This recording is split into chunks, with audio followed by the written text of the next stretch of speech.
यह कहानी एक छोटे से गांव के एक गरीब किसान की है जिसका नाम रामू था।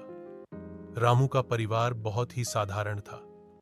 उसके पास एक छोटी सी जमीन थी जिस पर वह खेती करता था। उसका जीवन बहुत ही कठिन था, लेकिन वह कभी भी हार मानने वाला इंसान नहीं था। रामू का सपना था कि वह अपनी जमीन पर अच्छे से खेती कर सके और अपने परिवार को खुशहाल बना सके, लेकिन उसके पास संसाधनों की कमी थी। खेत में पानी की समस्या थी और उसके पास पर्याप्त बीज और खाद भी नहीं थे। फिर भी उसने मेहनत और उम्मीद का दामन नहीं छोड़ा। वह हर दिन सुबह सवेरे उठकर अपने खेतों में काम करने जाता। उसके पास आधुनिक उपकरण नहीं थे, लेकिन उसने पुराने औजारों का उपयोग करके काम करना जारी रखा। वह बुवाई, सिंचाई और फसल की देखभाल करता। इसके बावजूद उसे जो भी फसल मिलती वह बहुत ही कम होती, लेकिन रामू का मनोबल कभी टूटा नहीं। एक दिन गांव में एक बड़ा संकट आया। बारिश न होने के कारण सारी फसलें सूखने लगीं। किसानों की हालत बहुत खराब हो गई। रामू भी बहुत परेशान था, लेकिन उसने हार मानने का नाम नहीं लिया।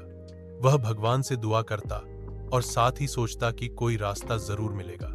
कुछ समय बाद गांव में एक सामाजिक कार्यकर्ता आया। उसने रामू से उसकी समस्या के बारे में पूछा। रामू ने अपनी पूरी स्थिति बताई।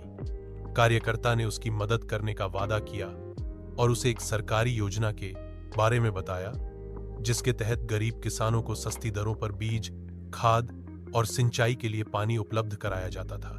रामू ने उस योजना का फायदा उठाया और जल्दी ही उसकी खेती में सुधार आने लगा। फसलें अच्छी होने लगीं और उसकी जिंदगी में खुशियां लौट आईं।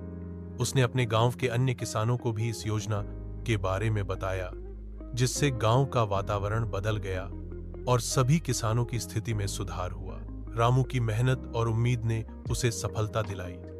अब वह सिर्फ अपने परिवार ही नहीं, बल्कि पूरे गांव का आदर्श बन चुका था। उसकी कहानी यह बताती है कि अगर किसी में सच्ची मेहनत और ईमानदारी हो, तो कोई भी मुश्किल उसका रास्ता नहीं रोक सकती।